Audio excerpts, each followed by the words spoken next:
So the season's flowing, the vines are growing. We've got a very cool day today. We've got Romain Marcier from RVS Consultant Viticole, who is also our chef d'exploitation, chef de culture at the vineyard here. So my hands, eyes, ears, and just general extension of me whilst I'm not around.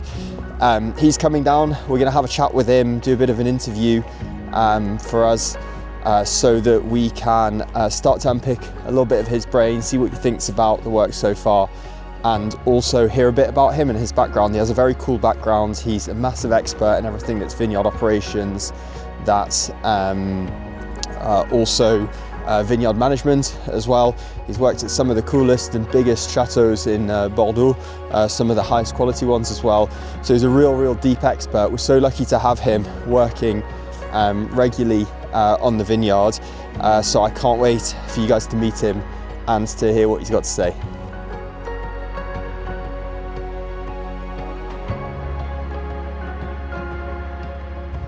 C'est propre, hein?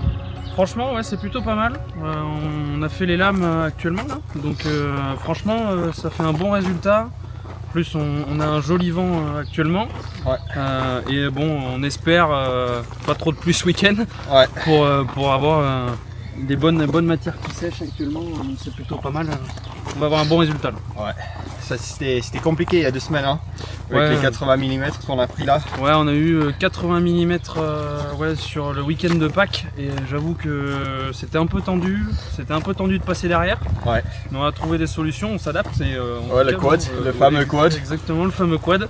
Et on a réussi à limiter un peu la casse. Et bon, ben là, les beaux jours arrivent, donc que demander de plus. Ouais, c'est super, ouais, c'est l'été. Mais c'est un peu ton expérience, non? C'est tout ce qui est trouver des solutions dans le vignoble, gestion, conduite de vignoble, c'est ça? Exactement, c'est un peu mon fer de lance, si je puis dire. Oui, j'ai qu'une expérience production, moi, vignoble. Donc uniquement en partie sur la rive droite, ouais. Avec mon père qui était viticulteur, et dans cette appellation tu as choisi de t'installer. Donc ça me tient aussi à cœur. Et après on a aussi mon expérience rive gauche, Médoc, chez Pichon Comtesse de la Lande, Ouais. donc à Pauillac. Le grand Pichon Le Comtesse. grand Pichon Comtesse. Et après par la suite où j'ai pris des responsabilités en tant que chef de culture. Mais pareil, secteur Médoc, mais sur Margaux, Ouais. chez Château de Dozac. Ouais, c'est une belle expérience, hein. Belle expérience, et après RVS. Exactement. Mais c'est des défis un peu différents maintenant, sur des petites surfaces, Exactement. des petits viticulteurs à Bourg. Exactement, mais tout aussi stimulant et motivant. Donc, Ouais. donc on gère ton vignoble avec RVS, donc cabinet de consulting viticole créé par Richard Van Intergem en 2005. Ouais. Et c'est stimulant de voir des nouveaux arrivants dans l'appellation qui redynamisent un peu tout ça. Ouais. Et avec des jolis projets comme le tien, donc on essaye de faire en sorte que tout se déroule bien, quoi. Mais on a de l'espoir, on a de l'espoir. On vient de loin. Oui. C'est ça qui est intéressant. Reprendre un vignoble abandonné, c'est toi. En fait, c'est toi qui m'as dit que c'était peut-être pas la chose la plus facile à faire du monde. Non, mais c'est souvent la plus intéressante. Ouais. Et parce qu'on part de zéro.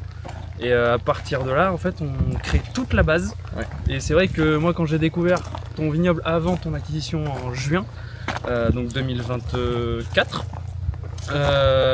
c'est vrai que je me suis posé 2-3 questions, mais il y avait du potentiel. Et bon, à l'heure d'aujourd'hui, on voit quand même le résultat relativement propre et bien, malgré les efforts. Mais donc non, c'est plutôt, t'as eu la bonne dynamique, quoi. Là où on est maintenant, honnêtement, c'est que du plaisir. Je crois que là, toi et spécialement, mais Pierre et tous les autres qui travaillent dessus, on a fait quelque chose de vraiment exceptionnel pour l'instant, et maintenant c'est à nous de continuer le travail cette saison et voir ce que ça donne. Exactement, rien qu'avec votre épamprage qui a été fait haut la main durant ces dernières semaines, et après on va reprendre le fil conducteur très bientôt. Ouais, super. Tout simplement. Oui, donc c'était toi qui as fait l'audit quand j'avais trouvé ces vignes et je me demandais si j'allais acheter ou pas. Exactement. Et t'avais trouvé 2-3 choses, on va dire? On avait trouvé 2-3 choses. Ouais, on a fait l'audit donc en juin, quand tu étais en marche d'acheter tes vignes. Ouais, exactement. Avec Richard, on était à 2 sur le dossier, Ouais. pour être vraiment complémentaires. Vision vraiment vraiment pur terrain et vision très agronome de Richard aussi. Oui. Et on avait passé du coup des 3 hectares à l'audit au peigne fin pour voir ce qui allait pas, ce qu'on pouvait sauver, ce qu'on ne pouvait pas sauver malheureusement. Par chance, tout a été sauvé. On a maintenant des jolis pousses à l'heure actuelle. C'est vrai qu'il y a un gros potentiel sur tes 2 hectares 98 actuellement. Ouais. C'était vraiment le défaut d'entretien l'année dernière qui était un problème. En plus, elle est compliquée dans le Bordelais, tout bouffé par le mildiou, herbe partout. Et c'est ça reste encore notre plus gros défi, je dirais. Exactement, l'an dernier, quand on a repris les vignes, il y avait énormément d'herbes. C'était vraiment une forêt. Plus haut que les vignes. C'était plus haut que les vignes, c'était plus haut que moi. Donc on ne voyait pas à l'intérieur. Et par la suite, on a fait un très gros travail d'entretien. Faut s'imaginer que voilà, rien n'était entretenu, il y avait de l'herbe partout. À l'heure actuelle, quand même, on arrive à avoir des vignes plutôt propres, plutôt jolies. C'est ce qu'on met en place actuellement et depuis que tu as repris, depuis que tu as acheté. Donc c'est vraiment le gros défi. L'herbe, la concurrence que ça engendre, justement, mais tout remettre en marche et tout réenclencher pour que la vigne puisse se sentir le mieux possible et pousser le plus possible. Exactement.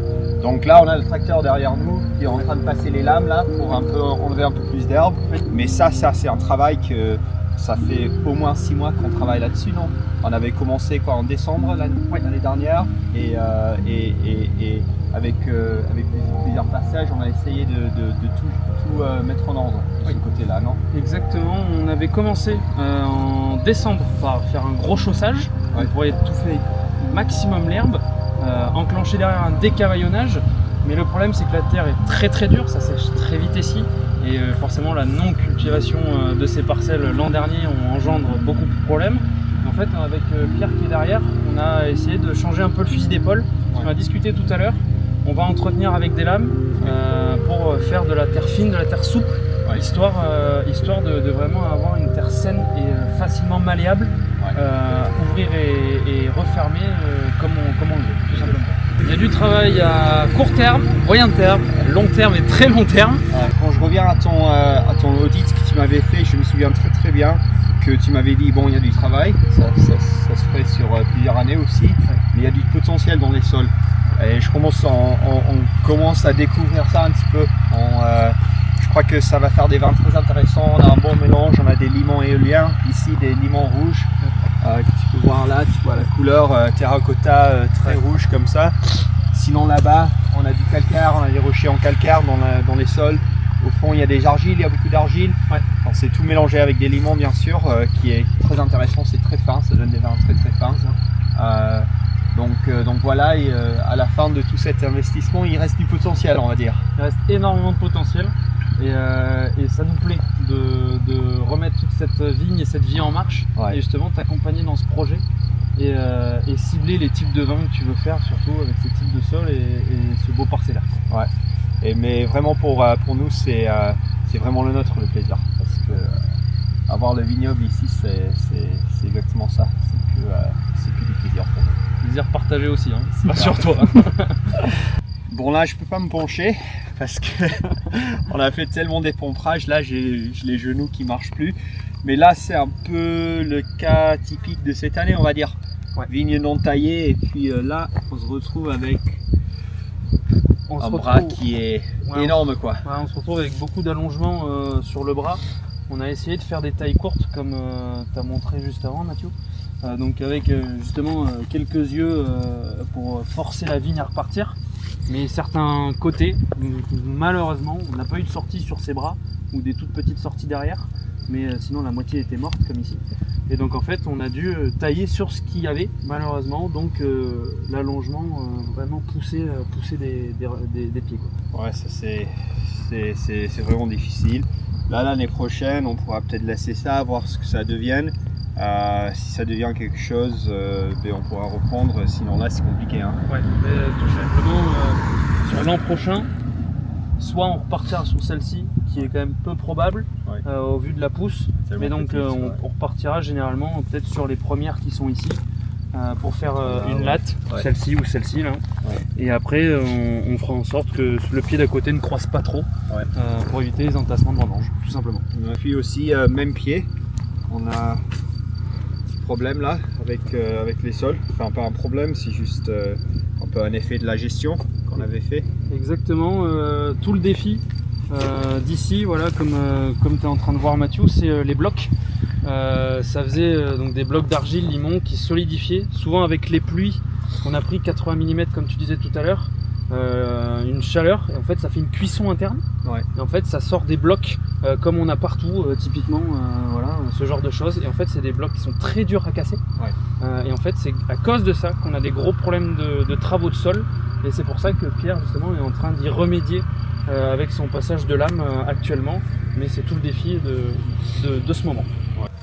Bon, ce que j'ai compris un peu à la vigne là avec toi, c'est qu'il y a toujours du travail, quoi. C'est jamais fini. On s'ennuie jamais, il y a toujours quelque chose à faire, même quand on pense qu'il n'y a plus rien. Ouais. Il y a toujours de la gestion, qu'elle soit forcément sur le terrain ou autre au bureau, avec tous les papiers, la traçabilité qu'on met en place aussi pour ton suivi. Donc non, il y a toujours quelque chose à faire, Mathieu. On voit ici, il y a des fissures. Ouais. Là, on est en bas de la Morelle, donc on est sur des sols super argileux là, tout blanc. Et là, on a eu des grosses pluies, donc ça a tout gonflé. Oui. Et puis après, ça a séché là, avec 2 semaines de chaleur. Donc ouais, ça c'est compliqué aussi. Hein. Ouais, c'est très compliqué ces sols. Quand c'est trop humide, c'est un couteau à beurre, tout simplement. Quand c'est trop sec, on ne peut pas y rentrer. Donc en fait, c'est tout le défi.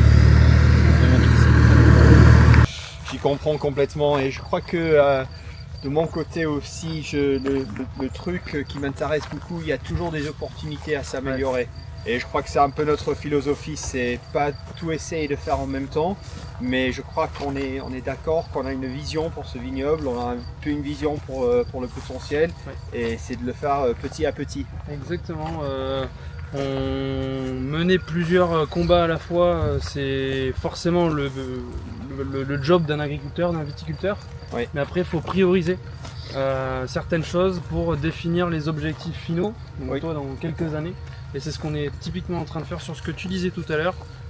On limite un peu la production pour sauver les plantes, on travaille les sols pour justement faire en sorte qu'on soit moins embêté sur les années futures, et après à partir de là, on peut découler tous les champs des possibles sur tes projets futurs sur la vigne et le chai. Exactement.